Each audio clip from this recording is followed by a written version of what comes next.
Assalamualaikum warahmatullahi wabarakatuh. Waalaikumsalam. Kami dari kelompok 3 Digital Forensik kelas A.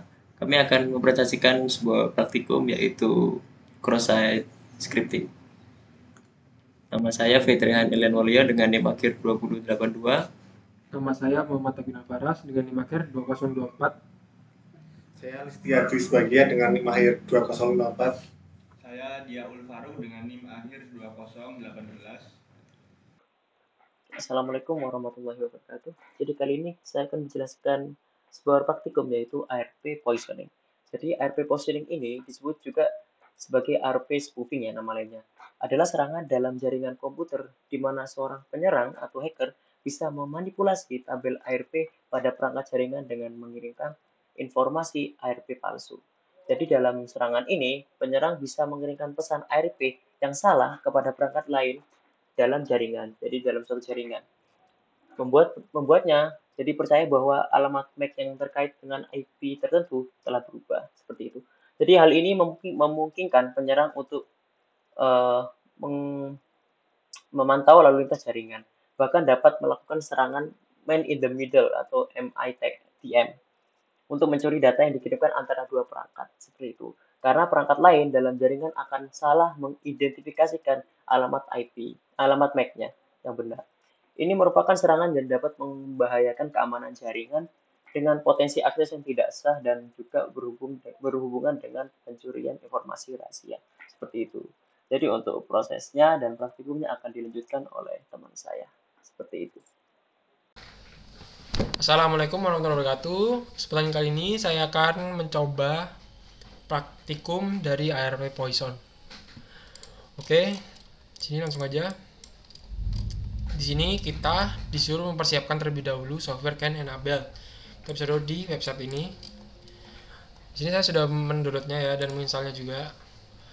Lalu selanjutnya di sini kita harus menyiapkan 3 GUIS OS, bisa dalam bentuk VMware atau VirtualBox. Di sini saya untuk yang GUIS pertama itu sebagai telnet server, GUIS kedua sebagai telnet client dan GUIS ketiga sebagai sniffer. Nah, di sini saya menggunakan Oracle VirtualBox. Nah, untuk servernya di sini saya menggunakan VirtualBox yang bernama V2W. Nah, di sini saya menggunakan bantuan HK Telnet Server untuk mengaktifkan servernya.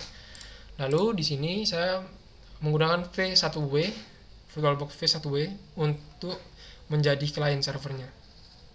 Dan untuk yang mensniffer yaitu OS utama saya ini.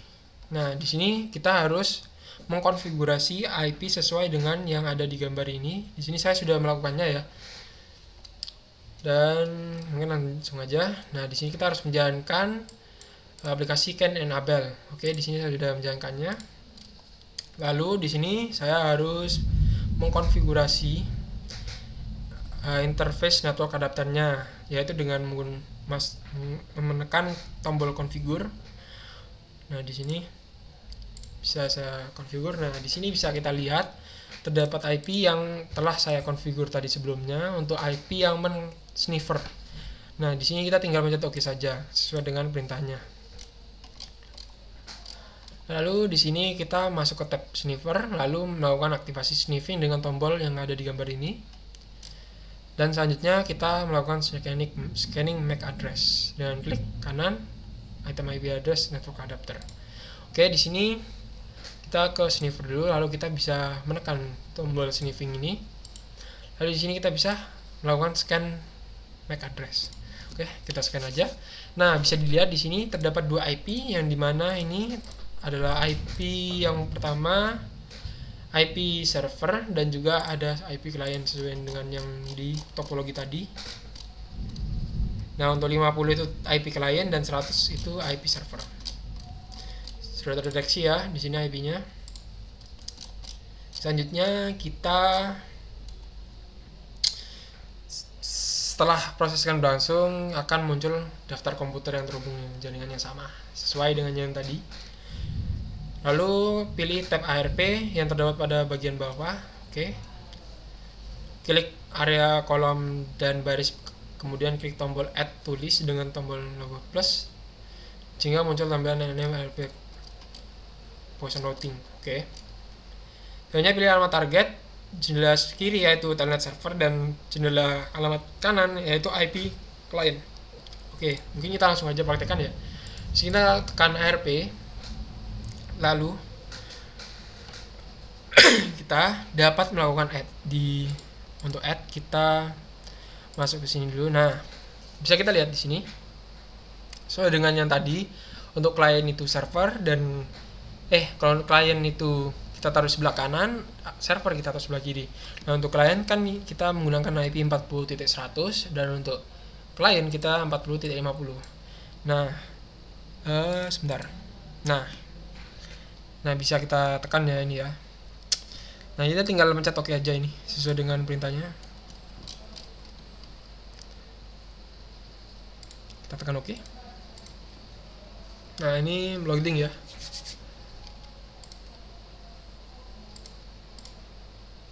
Nah, oke. Selanjutnya ini kan statusnya idle ya. Di sini kemudian kita klik tombol OK, lalu start APR. Nah, kita harus men-start APR dengan tombol ini. Tekan terlebih dahulu, nah, start APR. Nah, di sini bisa dilihat statusnya berubah menjadi positioning. Berarti ini kita sudah menjalankan ARP positioning. Nah, untuk mengeceknya bagaimana, kita harus masuk ke CMD dari sebenarnya bebas ya, tapi kita bisa ngecek di CMD-nya dari klien saja ya. Lalu kita bisa mengetikkan ARP. Nih, kita bisa mengetikkan ARP min A ya. Min A. Oke, bisa kita lihat untuk IP address. Untuk IP address yang kita gunakan sniffing dan juga IP address yang kita gunakan sebagai server itu memiliki physical address yang sama. Nah, di sini kita bisa lihat, kita bisa membuktikan bahwa positioning ini sedang dilakukan. Nah, untuk membuktikan selanjutnya lebih dalam, kita bisa melakukan masuk ke dalam mesin dari telnet client ke telnet server. Nah, di sini untuk itu saya harus masuk ke VM-nya client. Di sini kita masuk ke dalam telnetnya server dengan mengetikkan open, lalu memasukkan IP address dari server yaitu 192.168.40.100 kan, server kan 100 kan belakangnya, untuk klien itu 50. Nah, di sini kita diminta untuk masukkan username dan password. Nah, kita mungkin langsung aja masukkan username. Di sini saya masukkan nama username Udin, lalu passwordnya itu Sabrodin. Oke, kita bisa masuk ya. Nah, selanjutnya di sini setelah kita melakukan ini semua, nah di sini kita bisa mengecek pada kolom password, lalu masuk ke dalam telnet. Di sini kita bisa ngecek hasil recordingnya, hasil analisis dari positioningnya tadi. Oke, mungkin kita langsung aja ya. Kita masuk ke password, lalu masuk ke telnet. Nah, di sini bisa dilihat ya. Lalu kita bisa membukanya ya. Kita bisa view. Nah, di sini kita bisa lihat teman-teman, apa password yang kita masukkan tadi dan username yang kita masukkan tadi. Nah, bisa lihat kita username yang tadi kita masukkan yaitu Udin dan juga passwordnya Sabrodin. Nah, dengan begitu kita berhasil melakukan ARP positioning. Nah, mungkin itu saja ya teman-teman untuk praktikum ARP positioning. Untuk kesimpulannya, jadi menurut saya di sini memang kita harus berhati-hati dalam mengkoneksikan device kita ke internet lain. Jadi di sini memang memungkinkan sekali untuk device kita disusupi oleh seperti inilah. Nah, di sini memang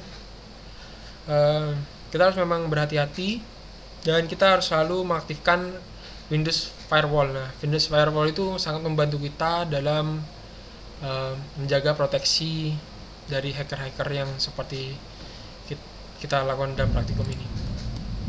Ya, Dan juga kegiatan ARP poisoning ini juga ilegal ya, kita tidak boleh melakukannya atau kita bisa dihukum sesuai dengan hukuman di negaranya kita. Ya mungkin itu saja dari saya. Terima kasih. Wassalamualaikum warahmatullahi wabarakatuh. Oke, jadi kita akan lanjut di praktikum yaitu cross-site scripting atau XSS. Jadi apa sih itu? XSS atau cross-site scripting adalah serangan keamanan yang terjadi pada aplikasi web di mana penyerang itu menyisipkan script yang kadang-kadang sangat berbahaya ke dalam halaman web yang dilihat oleh pengguna lain seperti itu. Jadi serangan ini memanfaatkan celah keamanan pada aplikasi web yang memungkinkan penyerang menyisipkan kode script biasanya dalam bentuk JavaScript ya ke dalam halaman yang diakses oleh pengguna lain seperti itu. Jadi untuk jenis-jenisnya itu ada 3, ada reflected CSS. Jadi ini script berbahaya disisipkan dalam permintaan HTTP yang kemudian direfleksikan kembali oleh server sebagai respon ke pengguna. Biasanya ini di link atau formulir, jika pengguna mengklik link tersebut, scriptnya tersebut akan dieksekusi seperti itu. Yang kedua itu ada stored XSS. Jadi script ini disimpan di server atau di dalam basis data, kemudian diberikan kepada pengguna ketika ketika dimuat.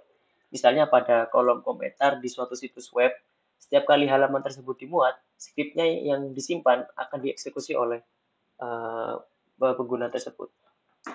Yang ketiga itu ada DOM-based XSS. Ini serangan terjadi di sisi klien ya, jadi client side. Dan dilakukan di sisi klien dengan manipulasi DOM atau Document Object Model di dalam perambanan pengguna. Jadi penyerangan ini dimanfaatkan kerentanan pada script yang dieksekusi di sisi klien untuk menyisipkan script berbahaya seperti itu. Jadi untuk dampaknya, jadi dampak dari serangan XSS ini atau cross-site scripting ini itu dapat beragam ya. Jadi mulai dari mencuri informasi pengguna seperti cookies atau data session ya, hingga mengarahkan pengguna ke situs palsu atau di linking, dan juga bisa melakukan phishing atau mengambil kendali seperti itu.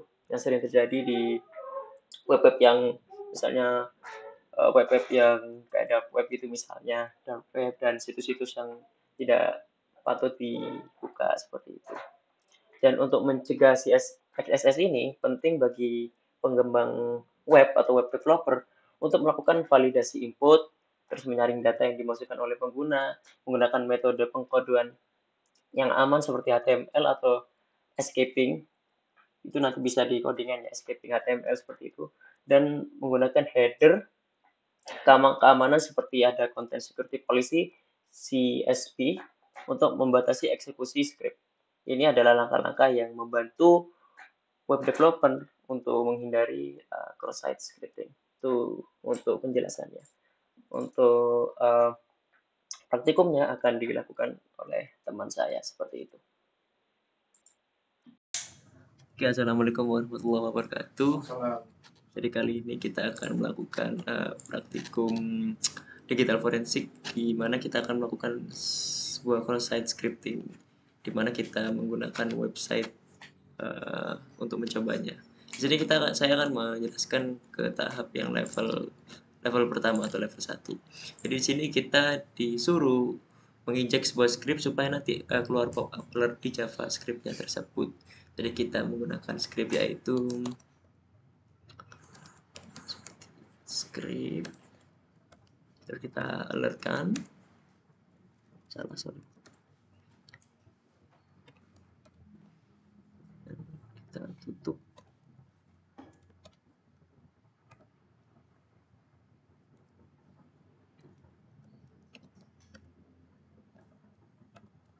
Kita coba. Nah, berarti berhasil guys untuk level 1-nya.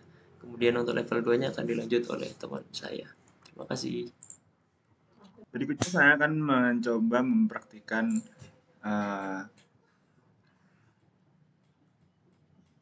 level kedua pada XSS Games ini. Pada level kedua ini kita akan menginjekkan sebuah script ke dalam sebuah website. Di sini ada sebuah field di mana kita bisa menginputkan komentar ya, status. Jadi tulisannya share status. Untuk skripnya hampir mirip dengan sebelumnya. Kita menjalankan skrip, tapi kita di sini menginputkan sebuah skrip gambar atau image, img, src, dimana image yang kita inputkan ini sebenarnya tidak ada ya. Jadi kita bisa mengisinya mungkin dengan X supaya bisa memunculkan pesan error. Seperti pada contoh di on error sama dengan alert ya, ini ya. On error sama dengan alert. Kemudian alertnya kita kosongi saja.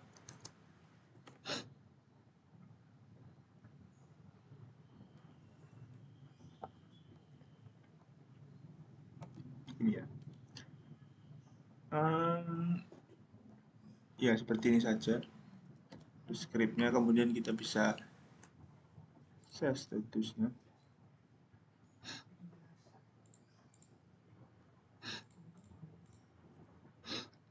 Sepertinya belum muncul ya.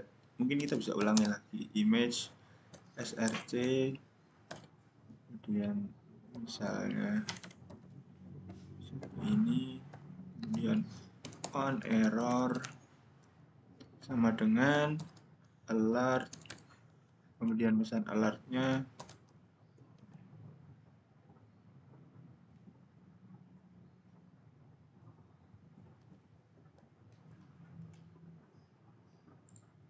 nah,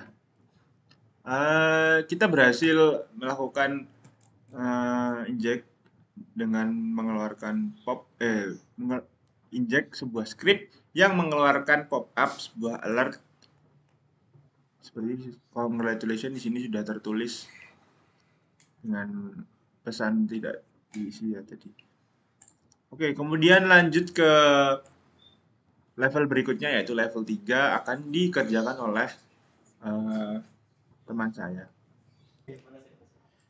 Baik, untuk selanjutnya kita disuruh menginjeksi script untuk pop-up JavaScript menggunakan fungsi alert. Baik, di sini kita buat string one error sama dengan dalam kurung alert,